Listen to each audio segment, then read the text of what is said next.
Il est temps de nous pencher sur le trend des marchés. Les bourses européennes ont clôturé nettement dans le vert sur fond de détente des prix du pétrole. Après que 2 tankers indiens ont franchi sans encombre le détroit d'Ormuz, les perspectives restent toutefois incertaines.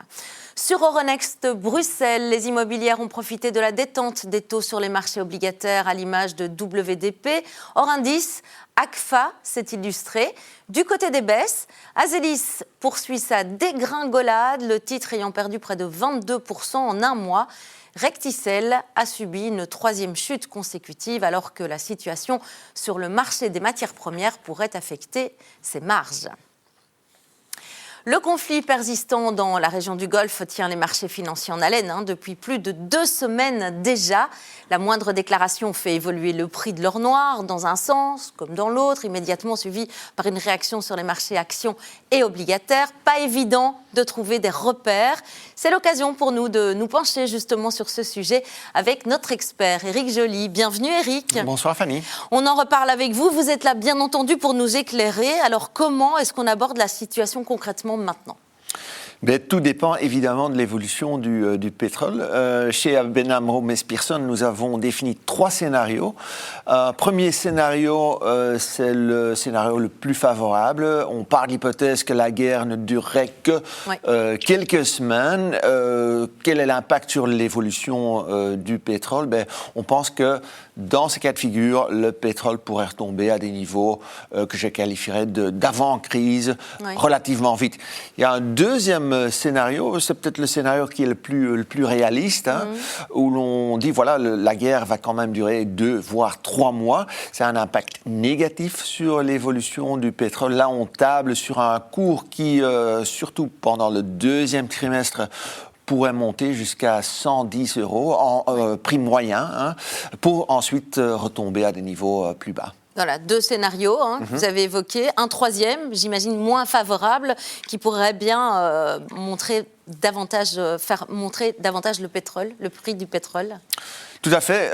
Là, on part du point de vue que la guerre durerait plus de 12 mois. Donc, scénario catastrophe, aussi bien d'un point de vue humain que d'un point de vue économique, avec des répercussions importantes sur le prix de l'or noir.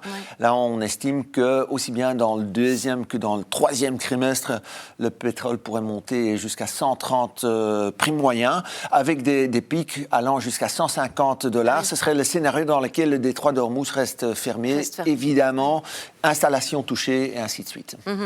Alors, qu'est-ce qui se passe donc si cette guerre, elle continue pendant plusieurs mois ? Ça a évidemment aussi un impact sur ce que vont faire les différentes banques centrales. Je prendrais peut-être le scénario le plus probable, c'est-à-dire le scénario neutre que nous avons entre les deux. Quelques mois. On estime néanmoins que la BCE sera quand même obligée de relever ses taux directeurs une fois, donc pour passer d'un niveau de 2 à 2,25%. Aux États-Unis, par contre, là, on estime que dans le courant de 2026, il y aurait plus de baisse de taux d'intérêt, parce que c'est ce qui est attendu, c'est ce qui était attendu jusqu'il y a peu. Mais donc, on resterait plutôt sur le statu quo. Alors aussi, des pays comme le Canada ou d'autres pays qui exportent beaucoup d'énergie, la Norvège, on verrait éventuellement leur devise s'apprécier vis-à-vis de l'euro. Oui, c'est ça. Alors, dans ce contexte, il y a une chose, c'est que finalement, les sociétés pétrolières, elles se portent bien en bourse. Alors, on regarde par exemple l'évolution du cours de bourse de Total ou de Shell.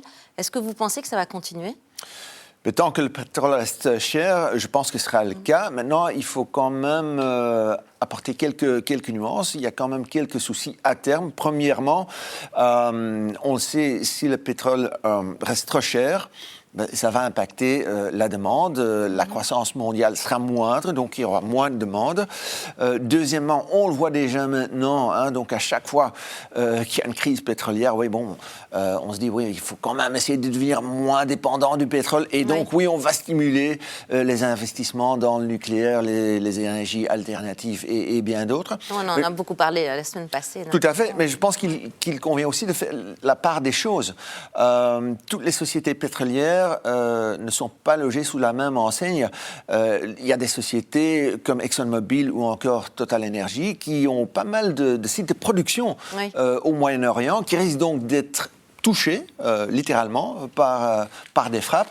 Et donc, là, je pense qu'il faut vraiment faire la part des choses. Éric Joly, est-ce qu'il y a d'autres secteurs, justement, qui tournent un peu autour de tout cela, qui pourraient profiter, justement, de cette situation ? Évidemment, hein, donc les sous-traitants, tout ce qui a à voir de près ou de loin avec le forage, on va évidemment essayer maintenant de trouver du pétrole en dehors de la région ou intensifier en tout cas cette recherche. Donc ce sont clairement des secteurs qui pourraient également tirer profit. Oui, donc effets bénéfiques collatéraux finalement pour ces secteurs. Merci à vous pour votre expertise, Éric Joly, et puis à la semaine prochaine. Merci à vous. C'était le Trends des marchés du jour. Merci de nous suivre.